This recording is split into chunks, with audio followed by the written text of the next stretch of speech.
চারিদিকে দৃষ্টান্ত তৈরি করছে বিধাননগরের পরিবেশ বান্ধব কাগজ কারখানা। প্লাস্টিক ক্যারিব্যাগের দূষণ আজকের দিনে বিরাট এক সংকট। একদিকে গাছ কেটে ফেলা, আরেকদিকে কার্বন দূষণ, তার সঙ্গে রাসায়নিক সার ব্যবহার, সব মিলিয়ে বিভিন্নভাবে আমাদের পরিবেশ সংকটে। পরিবেশে অন্যতম বড় সমস্যা প্লাস্টিক ক্যারিব্যাগের ব্যবহার। প্লাস্টিক ক্যারিব্যাগ নষ্ট হয় না, প্লাস্টিক আমাদের মাটির স্তরকে ভেঙে দিচ্ছে, ভূগর্ভস্থ জলস্তরের স্বাভাবিক প্রক্রিয়াকেও সংকটে ফেলছে। এই অবস্থায় আগের মতো কাগজের ব্যাগ, কাগজের ঠোঙা ব্যবহারের দিকে অনেকেই ঝুঁকছেন। শিলিগুড়ি মহকুমার বিধাননগরে রয়েছে উত্তর পূর্ব ভারতের একমাত্র কাগজ কারখানা সাফায়ার পেপার মিল। আপনার বাড়ির ফেলে দেওয়া সব কাগজ সংগ্রহ করে সেই কারখানায় রিসাইক্লিং পদ্ধতিতে আবার নতুন করে ব্যবহার উপযোগী কাগজ তৈরি করা হচ্ছে। বিধাননগরের এই কাগজ কারখানা ইতিমধ্যে বিভিন্ন মহলে পরিবেশ বান্ধব এক কাগজ কারখানা হিসেবে সুনাম অর্জন করেছে। সেই কারখানা থেকে কাগজ সংগ্রহ করে অনেকেই কাগজের শক্তপোক্ত ঠোঙা, শক্তপোক্ত ব্যাগ তৈরি করছেন। আর সেই সব পরিবেশ বান্ধব সেই কারখানার সুন্দর প্রক্রিয়ার মাধ্যমে ফেলে দেওয়া কাগজ থেকে নতুন কাগজ তৈরি হচ্ছে, যা সত্যি দেখবার মতো। বহু বেকারের সেখানে কর্মসংস্থান হয়েছে। বিশিষ্ট শিল্পোদ্যোগী ও সমাজসেবী সঞ্জয় গোলেচা সমাজ তথা পরিবেশের কথা চিন্তা করে এ ধরনের এক কাগজ কারখানা দিনের পর দিন চালিয়ে যাচ্ছেন উত্তরবঙ্গের বুকে। তার এই পরিবেশ বান্ধব ভাবনাকে সকলেই কুর্নিশ জানাচ্ছেন। তার পুত্র সাফায়ার পেপার মিলের অন্যতম ডিরেক্টর সৈনিক গোলেচা তাকে সবসময় সহযোগিতা করছেন। এই ধরনের কারখানার উৎপাদন যাতে নজির তৈরি করতে পারে গোটা ভারতে, তার জন্য সব কর্মচারীও সহযোগিতা করছেন। বলা যেতে পারে এ এক দৃষ্টান্ত। প্লাস্টিক যেভাবে পরিবেশকে শেষ করে দিচ্ছে, সেখানে এই কাগজ কারখানা নতুন এক আশার আলো। তাই সর্বস্তরের মানুষ বাড়ির ব্যবহার করা খবরের কাগজ থেকে অন্য কাগজ যেখানে সেখানে ডাস্টবিনে না ফেলে দিয়ে যত্ন সহকারে রিসাইক্লিংয়ে পাঠানোর ব্যবস্থা করুন। আর সেই কাজটি করলে আপনিও একজন পরিবেশপ্রেমী মানুষ হিসেবে চিহ্নিত হবেন। সেই কারখানার ডিরেক্টর সৈনিক গোলেচা পরিবেশ দিবসকে সামনে রেখেই এই রিসাইক্লিং নিয়ে কিছু কথা জানালেন।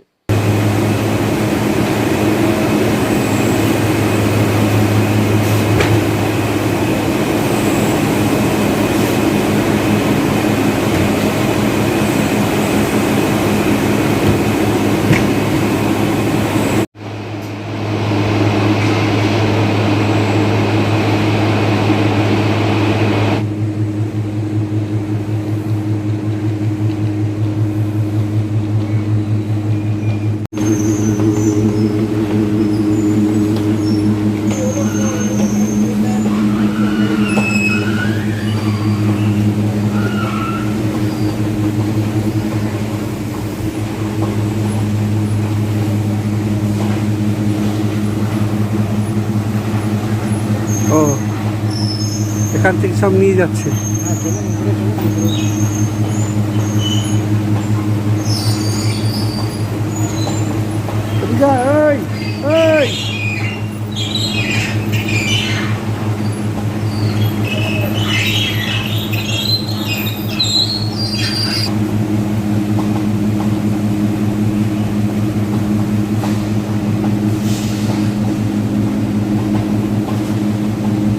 কোন দিকে? হ্যাঁ,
ডেকোরেশন হবে এই প্ল্যান্টের জন্য।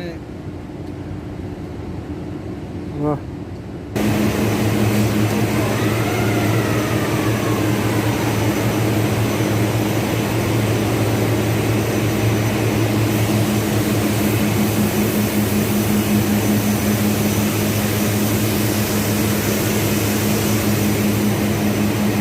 আশা তৈরি হবে মানে টাকার হিসাবে এটা কাটা হয় কাটা।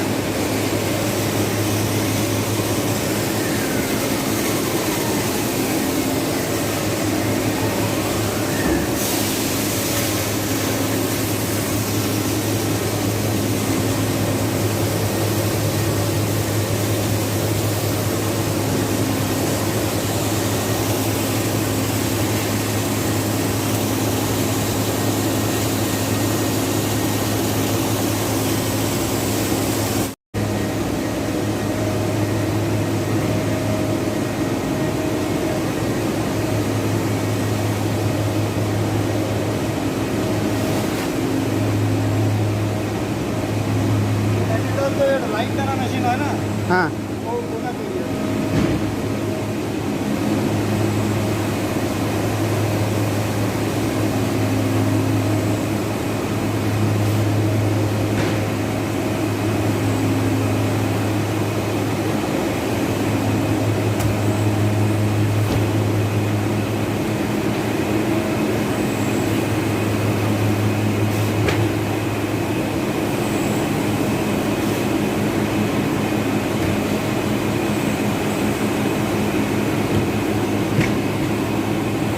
नमस्कार, मैं श्रेनिक गुलछा, मैं सफ़ायर पेपर मिल विधाननगर से हूँ और हमारी एकमात्र इंडस्ट्री है जो जितनी भी बुक्स, कॉपीज़ और जो भी वाइट पेपर होता है उसकी रिसाइकलिंग करते हैं पूरे नॉर्थ ईस्ट में।